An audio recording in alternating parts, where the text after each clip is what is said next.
Okay, today we're talking about the difference between channel mixers and track mixers. So typically, for those people that are coming from like a motif, chronos, montage, you're sort of used to that sound source being tied into, like say a piano sound, and it's married to a track.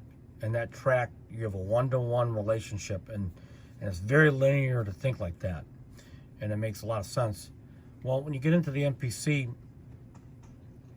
it doesn't quite work like that. It's actually much more flexible. But because of that, it's more complex. And so we're going to talk today about channel mixers versus track mixers.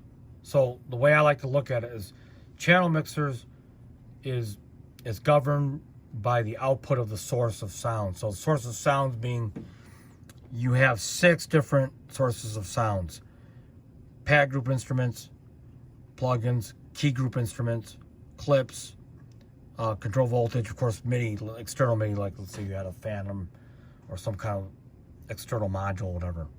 And so those two things are sort of directly tied together, okay? And because the MPC, it's got 100 and some odd tracks, because one sound source can actually be routed into multiple MIDI tracks on here, there might be an occasion where you have like 5 different drum takes, for example. Or you might be someone that might do hi-hats on one track and you like to do kicks on the other one and snares on the other one, percussion on the other one. Or you might be in a situation where, you have multiple solos or comping options on multiple tracks, and you don't want to, and when you want to mute something, if you were to go to the actual channel mixer, you would mute the source. So therefore, no matter how many tracks you have, you would mute them for all of them, and you want to have that capability of being able to do it at the track level. So the track level is totally related to MIDI as it relates to volume, mutes, and pans, and solos and all that, soloing at the track level. Of course, you got volume, pan, and soloing at the channel level, which is sort of a bigger picture thing here. Kind of confusing already, but I'm going to hopefully I can show you the difference. We can break this down. So, if I go in here, track 1, I'm going to play a hi-hat pattern.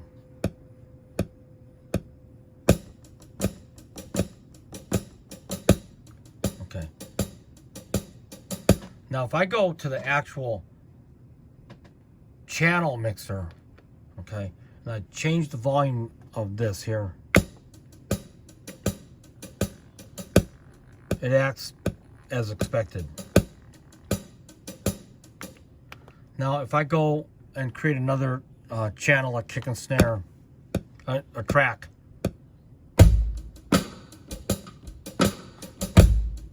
okay, now I go back to that same channel mixer and adjust the volume. It took the volume down on both track 1 and track 2. The channel mixer took the volume off everything at the same time. We'll talk almost like globally, right? What if I want the hi-hats to be one volume and the kick and snare to be another volume, right? Or one to be muted for whatever the reason, whether it's through automation or manually, and the other one not to be muted.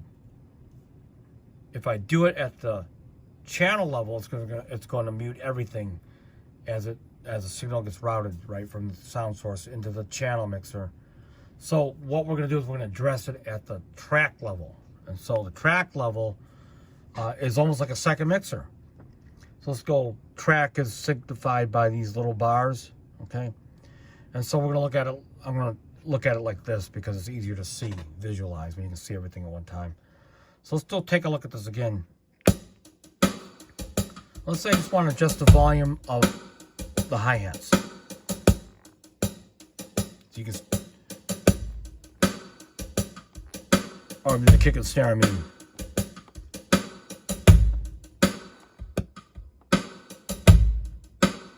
Or let's just say I just want to mute or solo just this.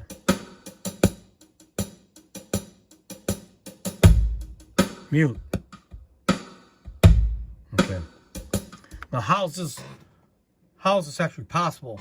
Well, the reason for that is because your actual track mixer, as opposed to the channel mixer, is MIDI based. Is MIDI based at the track level. So any solos, mutes, pans, and whatnot is done at the actual track level, at the MIDI level of each track. And this really becomes real powerful if you get into this, because I can go in here and let me go into here, and I'm going to go into this Rhodes, and I'm going to pick this Rhodes song, and I'm going to record a Rhodes pass on track 3, MIDI track 3.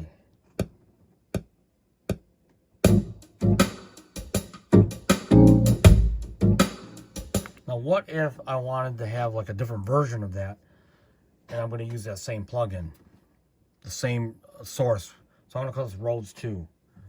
And so what I'm going to do is I'm going to go into here, and I'm going to mute this previous take and record another passage. Okay,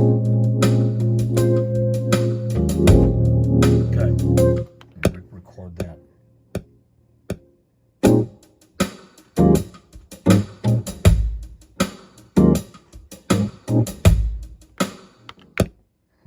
It's first chord. Okay, so both these MIDI tracks are now being able to mute things and just the volumes. In this particular example, allows me to do 2 separate, entirely different tracks of road passages in one sequence. So look, right, and then this one.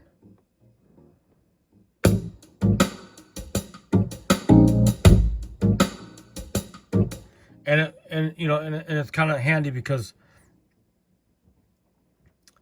I could mute these 2 channels here, and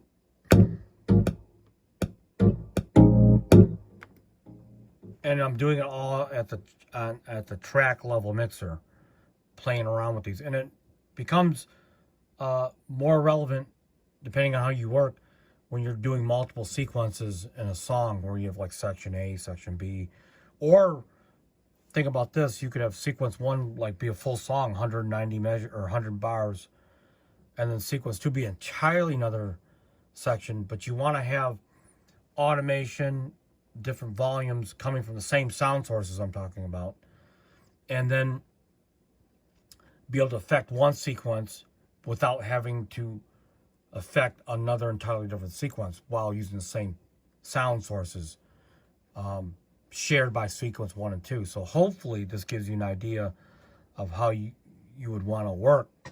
And then think of it like this. Sometimes you might have a situation where you just want to kill the signal of something throughout all different sources. So let's say I wanted to play this, and I'm on a gig, right? Different sections, different songs. And I had a drummer show up on a gig, and I got 5 sequences all tied together. Well, what would be the best way to kill all the drums? You wouldn't want to mute every single track, right? You would go to the channel mixer, and you would go to the drum program, and you would mute that, right? Oops. You would mute that, right? And you would and everything would be muted no matter what song or what sequence you're in or what part. And so that would be just one example of why you would go down to the channel level and make the change. So, it's really based on sort of your ability to kind of keep a broad idea of how you want to use it and how that can enhance and be useful to the way you want to work.